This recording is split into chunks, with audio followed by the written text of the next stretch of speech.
Quando falamos de fé, geralmente esperamos uma ação, uma atitude. Porém, em nossa jornada espiritual, alguns obstáculos que aparecem em nosso caminho jamais serão superados por qualquer ação ou esforço humano. E nesses momentos, crer será justamente não fazer nada, apenas esperar e confiar na intervenção divina. E esse texto nos ajuda a pensar sobre isso. Em Gênesis 12, nós temos o início da história de Abraão. Abraão recebe o chamado para ir para uma terra distante e a promessa de que seria pai de uma grande nação. Mas Abraão vai encontrar em sua jornada alguns obstáculos que o farão ter um grande crescimento na sua fé. O primeiro obstáculo que Abraão encontra é a fome. Ele obedece a esse chamado e vai para a terra de Canaã, mas o que encontra lá é uma terra devastada pela fome. Diante disto, Abraão toma a decisão de deixar a terra e descer para o Egito. O segundo desafio é a insegurança. Tanto no Egito, no capítulo 12, quanto depois em Gerar, no capítulo 20, Abraão, temendo ser assassinado por conta da beleza de sua esposa, tenta se proteger por meio de omissão e mentiras. E por fim, o último obstáculo é o tempo. Depois de 10 anos da promessa recebida, Sara ainda não havia engravidado.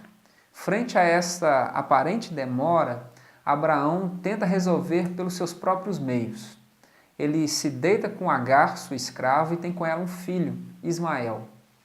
Abraão enfrenta os limites da fome, da insegurança e do tempo, mas parece não demonstrar fé na provisão do Senhor frente a esses desafios. Pelo contrário, ele confia na sua própria capacidade de resolver a situação, ele não espera.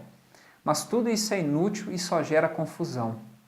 Porém, depois de 25 anos da promessa, Deus visitou a Sara e ela gerou Isaque de maneira sobrenatural.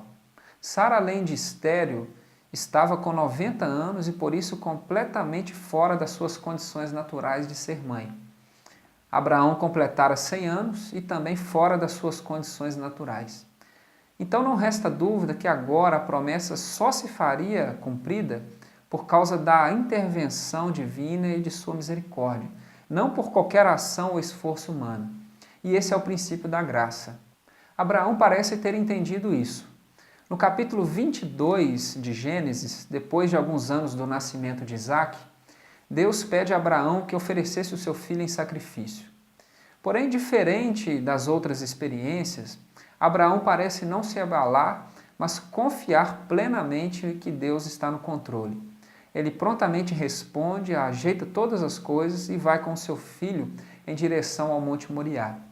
Ao se aproximarem do local do sacrifício, Isaque, percebendo a estranheza da situação, pergunta a seu pai onde estava o cordeiro para o sacrifício.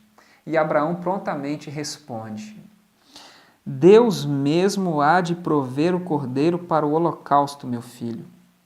Nessa resposta de Abraão, encontramos agora uma fé aperfeiçoada. Ele não tenta resolver, como fizera tantas vezes, mas decide confiar plenamente na provisão do Senhor.